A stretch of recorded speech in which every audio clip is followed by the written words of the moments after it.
네, 오늘 말씀은 누가복음 8장 43절에서 48절까지입니다.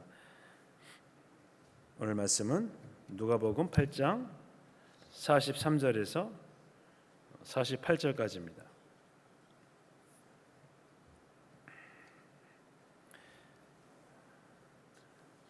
네, 우리 다 찬송을 믿고 합독하시겠습니다. 시작. 이에 12해를 혈루증으로 앓는 중에 아무에게도 고침을 받지 못하던 여자가 예수의 뒤로 와서 그의 옷가에 손을 대니 혈루증이 즉시 그쳤더라. 예수께서 이르시되 내게 손댄 자가 누구냐 하시니 다 아니라 할 때에 베드로가 이르되 주여 무리가 밀려들어 미나이다. 예수께서 이르시되 내게 손을 댄 자가 있도다. 이는 내게서 능력이 나간 줄 아미로라 하신대. 여자가 스스로 숨기지 못할 줄 알고 떨며 나와 엎드리고 그 손댄 이유와 곧 나은 것을 모든 사람 앞에서 말하니 예수께서 이르시되 딸아 내 믿음이 너를 구원하였으니 평안히 가라 하시더라. 아멘. 네, 오늘 말씀은 절망을 넘어서는 믿음이라는 제목으로 말씀을 나누겠습니다. 네, 물이 100도씨가 되면 이제 끓게 됩니다. 그래서 물의 임계점은 이제 섭씨 100도씨입니다. 임계점을 넘으면 우리는 이제 다른 것을 체험합니다. 다른 세상이 되는 것입니다. 국경을 넘으면 다른 나라에 가는 거고요. 또 지구를 떠나면 이제 우주를 체험하게 됩니다. 그리고 물이 또 0도씨가 되면 이제 물이 얼게 되는데요. 우리는 그 경계를 항상 넘을 필요는 없지만 때때로 그 선을 넘어야 할 경우가 종종 가끔 생기게 됩니다. 그것을 넘으면 이제 다른 세상을 보게 되는데 그것을 넘지 못하면 이제 주저앉게 되는 경우도 생기게 됩니다. 그래서 오늘 그 경계를 넘어서서 다른 세상을 경험한 한 여인의 이야기를 말씀드리고자 합니다. 예수님은 어떤 이야기도 없이 군중들에게 에워싸인 상태로 회당장 야이로의 집에 가고 계십니다. 근데 그때 이제 또 다른 주인공이 등장합니다. 바로 12해를 혈루증으로 고통받던 여인입니다. 참 이 사건 속에서 이 이야기가 참 긴박하게 진행이 됩니다. 이 여인도 자식이 죽은 회당장 야이로처럼 이제 절망을 맛보고 있었던 것입니다. 야이로의 12살 딸이 이제 죽게 되었다면 이 여인은 이제 12해 동안 날마다 죽음을 맛보는 그런 인생을 살아왔는데요. 누가복음에서는 이 여인을 아무에게도 고침을 받지 못하던 여자 이렇게 소개하고 마가복음에서는 그녀의 비극적인 삶을 표현합니다. 많은 의사들을 만났지만 이제 아무 소용이 없었던 것입니다. 그런데 그 여인에게 예수님의 방문은 야이로처럼 한 줄기 희망이었습니다. 그 야이로는 회당장이었기 때문에 지위가 있었고 명성이 있어서 예수님과 쉽게 대면할 수 있었습니다. 그러나 그 여인은 이제 전혀 다른 상황입니다. 예수의 가족도 예수님을 만나기 쉽지 않은데 그 여인은 더 힘들었던 것입니다. 그리고 그 여인에게는 유출병이 있었습니다. 당시 그 유출병은 부정한 병으로 이렇게 알려진 병이었습니다. 그래서 이 병은 그 겉으로 확 드러나는 것이 아니기 때문에 스스로 굉장히 주의해야 했습니다. 즉 이제 자가격리가 그의 일상이었습니다.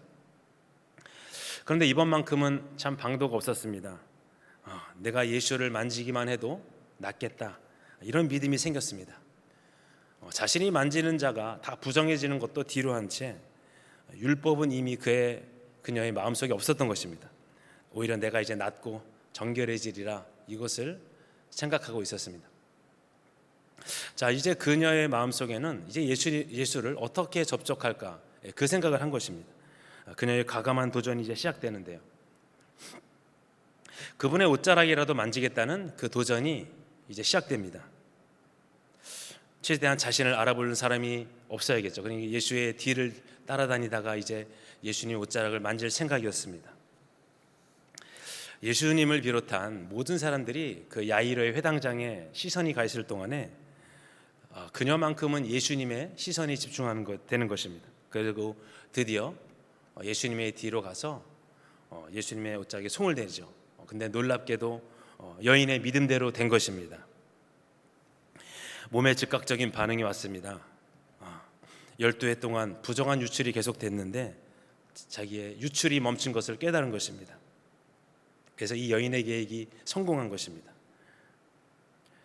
순간 예수님의 발걸음을 멈추십니다. 그 분초를 다투는 상황에서 행렬이 멈춰지는데요. 고요하고 이제 정적이 흐르게 됩니다. 누군가가 이 상황에서 말을 한다면 참 시선이 집중되어서 이 상황을 모두 알고 있어서 변론해야 되는 그런 상황처럼 보이는데요. 조금 후에 이제 시선이 다 정리되고 바로 모든 사람이 예수님을 바라보게 됩니다. 그리고 이제 예수님이 말씀하시는 거죠. 누가 내 옷에 손을 댔는다. 가까이 있던 베드로가 오늘 본문처럼 말합니다. 지금 수많은 무리가 미는 중이니 대수롭지 않습니다. 이렇게 얘기합니다. 그러나 예수님은 재차 얘기합니다. 누가 내 옷에 손을 대었고 그 결과 능력이 빠져나갔다. 이것을 계속 말씀하십니다. 그러자 이 여인이 이제 불안한 거죠. 가시방석에 앉은 것입니다. 이제 더 이상 숨길 수가 없었습니다.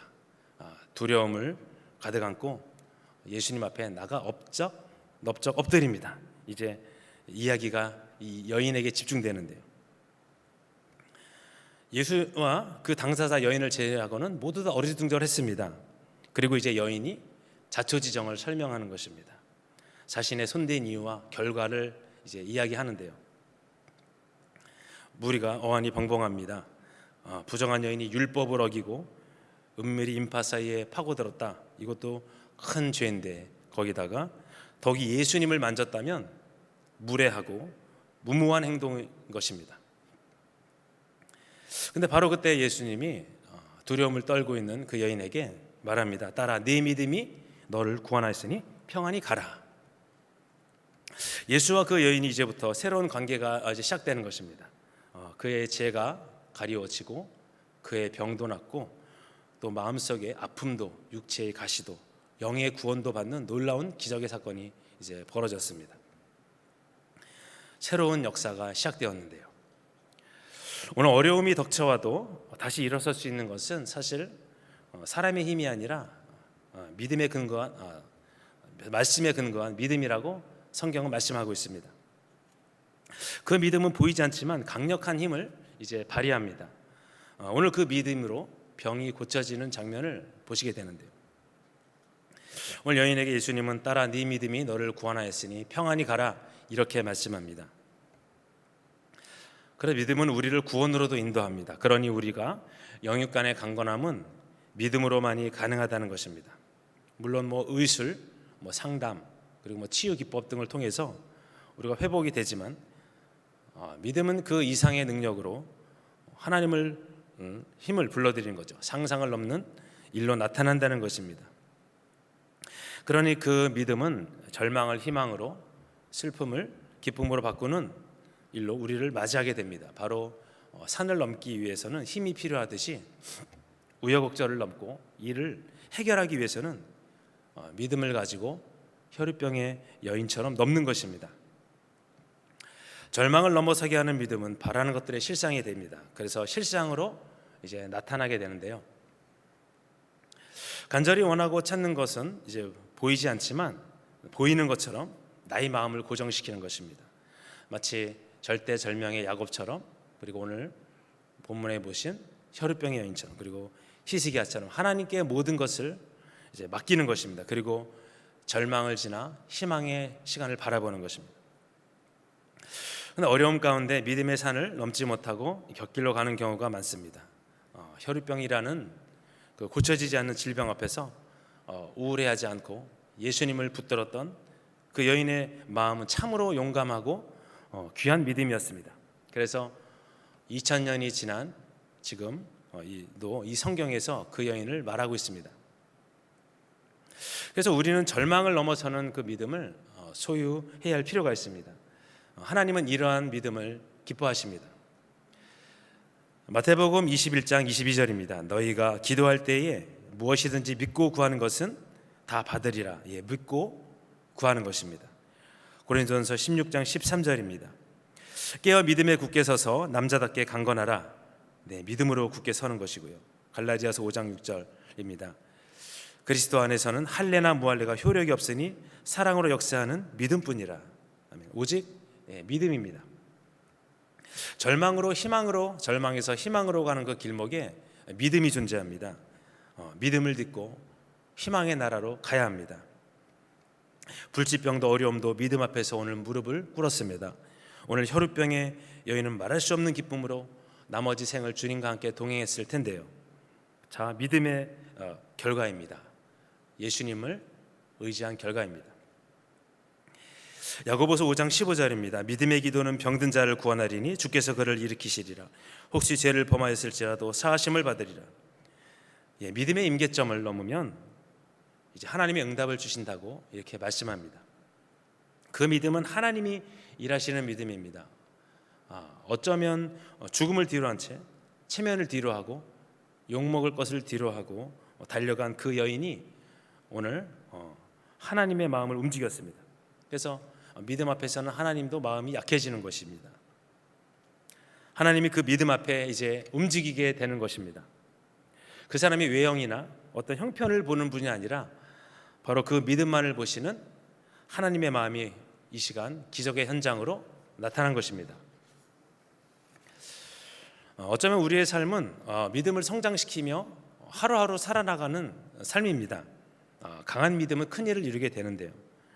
그러나 삶에 바빠지면 우리의 삶은 믿음에 소홀해질 수가 있습니다. 그렇다고 믿음만을 강조한다 그러면 이제 우리는 이 세상 밖에서 살아가야 될 것입니다. 그러나 오늘 우리가 혈우병의 여인처럼 이 새벽에 이 자리에 계신 분이시라면 오늘 하나님이 기뻐하시는 믿음으로 살아가야 할 줄 믿습니다. 믿음은 너무나 소중하기 때문입니다. 오늘 그 믿음, 예수님을 만나고 예수님의 말씀을 들으면 됩니다. 혈우병이 여인은 예수님의 말씀을 듣고 그가 하는 일을 보고 결심한 것입니다. 믿음을 가지기로 한 것이죠. 그리고 옷자락을 붙들기로 합니다. 그의 고통과 어려움과 또 서름과 외로움은 예수님을 보고 만나고 말씀을 듣고서 마지막으로 예수님의 옷자락을 만졌을 때 해결되었습니다. 저는 이전 교회에서 어느 한 여 집사님의 이런 말을 들은 적이 있습니다. 그분은 이제 날마다 10년째 허리 디스크 때문에 의자에 앉기가 힘들어 하셨는데요. 그러나 그분에게는 날마다 성전에서 기도하신 분이셨습니다. 하루에 2시간씩 매일 기도하시는 분으로 제가 기억이 되는데요. 그날도 성전에서 계속 기도하시는 것을 제가 봤습니다. 저도 같이 기도했지요. 저도 기도하긴 했지만 사실 저는 매일 기도하지는 못했는데요. 그런데 그날도 열심히 기도하시다가 이제 저에게 갑자기 다가오시는 것입니다. 그러면서 이런 말씀을 하셨습니다. 내 허리 디스크가 다 나았다, 이렇게 말씀하신 것입니다. 기도 중에 갑자기 허리에서 우두둑 우두둑 하는 소리가 나더니 허리 통증이 없어졌다, 이렇게 말씀하시는 것입니다. 그 이후로 치유가 되어서 10년 동안 괴롭혔던 디스크가 사라졌다, 이렇게 이야기하는 것을 제가 들었습니다. 저는 속으로 거짓말이겠지 이렇게 생각했습니다. 그런데 아닌 게 아니라 그날도 다음 날도 3일 후도 한 달 후도 자유자재로 앉고 일어서고 뛰어다니고 노래하고 얼굴이 해맑게 밝은 것을 제가 봤는데요. 기도 중에 치유받은 것이었습니다. 저는 그래서 혈우병을 고친 여인이 말이 거기서 거짓이 아니었음을 알았습니다. 결론입니다. 하나님은 무소부지하십니다. 우리의 생각으로 하나님을 다 알 수 없습니다. 그런데 한 가지, 믿음을 가진 자는 하나님의 관심 안에 있다는 것을 알 수 있습니다. 의인은 넘어지는 것 같으나 하나님이 붙드신다고 말씀하십니다. 바로 그 믿음 때문입니다. 다 없어질지라도 믿음은 우리가 수유해야 할 재산입니다. 불가항력적인 일을 하나님은 믿음으로 해결하라, 이렇게 말씀하고 계십니다. 그리고 주님을 만나라고 이렇게 말씀하십니다. 오늘 성도님들 삶에 믿음의 역사로 충만한 하루 되시기를 예수님 이름으로 축복합니다. 우리 기도하시겠습니다. 하나님, 절망을 넘어서는 믿음이라는 제목으로 말씀을 나누었습니다. 날마다 엄습해오는 불안과 걱정은 우리를 놀라게 하지만 하나님은 물결을 잔잔케 하시는 분임을 기억합니다. 하나님의 자녀가 두려워할 것은 없습니다. 두려운 것이 있다면 오직 하나님뿐입니다. 이것을 기억하게 하시고 이 시간 우리의 삶이 주님 안에서 강건하게 하시고 깨닫고 은혜롭게 하여 주시기를 기도합니다. 나의 모든 것을 내어 맡기는 삶으로 우리가 육의 사람이 아니라 영의 사람임을 고백하게 하옵소서.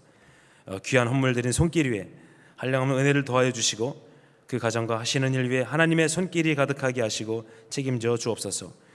오늘 하루를 주께 맡깁니다. 예수님의 이름으로 기도합니다.